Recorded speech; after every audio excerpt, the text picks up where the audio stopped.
மக்கள் என்ன பண்றாங்கன்னு கேட்டினா பேங்க்ல எதுவுமே பணம் கட்டி குறைவான வட்டி சம்பாதிக்கிறாங்க.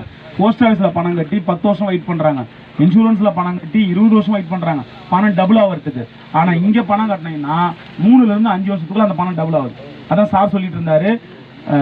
ஸ்டாட்டிஸ்டிக்ஸ் பிரகாரம், கணக்கு அடிப்படை புள்ளி விவரம் பிரகாரம் 5 வருஷத்துல ஒரு சொத்து டபுள் ஆகலையாம், 4 வருஷத்துல சொத்து டபுள் ஆகுதுன்னு சொல்றாரு. அதை நீங்க மாத்தி சொல்லுங்க அப்படின்னு சொல்றாரு என்கிட்ட.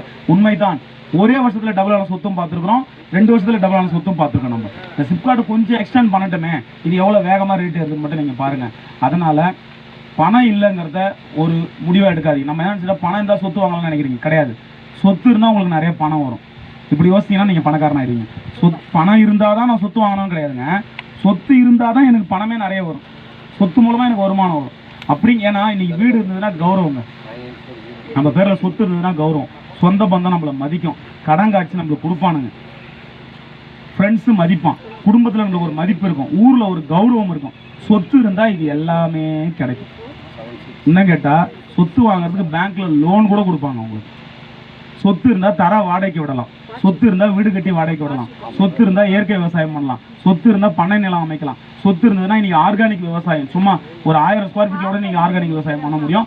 அந்த அளவுக்கு பல விஷயங்களை கண்டுபிடிச்சிட்டாங்க. 10 ஏக்கரால வைக்க வேண்டிய பயிரை 1 ஏக்கரால வைக்கிறதுக்கான அடுக்குமுறை பயிர் திட்டத்தை செய்யாறுல ஒருத்தர் இம்ப்ளிமெண்ட் பண்ணி நெடும்பறைங்கிற கிராமத்தில் 1 கோடி ரூபாய் சம்பாதிச்சார். யூடியூப்ல போய் பாருங்க, நான் சொல்றதெல்லாம் உண்மையா போய் 10 ஏக்கரால பண்ண வேண்டிய விவசாயத்தை 1 ஏக்கரால பண்ணார் அவர். அடுக்குமுறை பயிர் திட்டம் அப்படிங்கிறது மூலமாக 5 அடுக்கு பயிர் திட்ட முறைன்னு ஒன்று இருக்குது. அதன் மூலமா தென்னை மரத்துக்கு நடுவில் ஒன்று நடுறது, அதுக்கு நடுவில் ஒன்று நடுறது.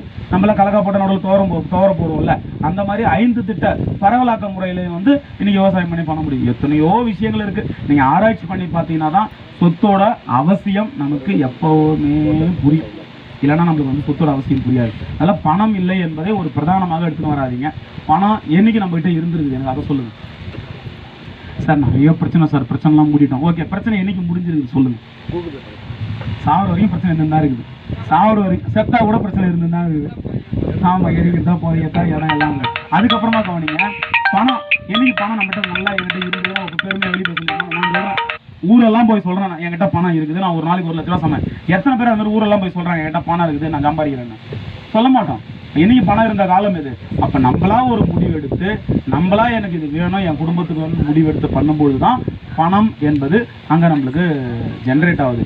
அதனால சிறந்த முடிவுகளை நீங்க தான் எடுக்கணும். உங்க குடும்பத்துக்கு உங்க பரம்பரைக்கு தேவையான முடிவுகளை எடுக்கணும்.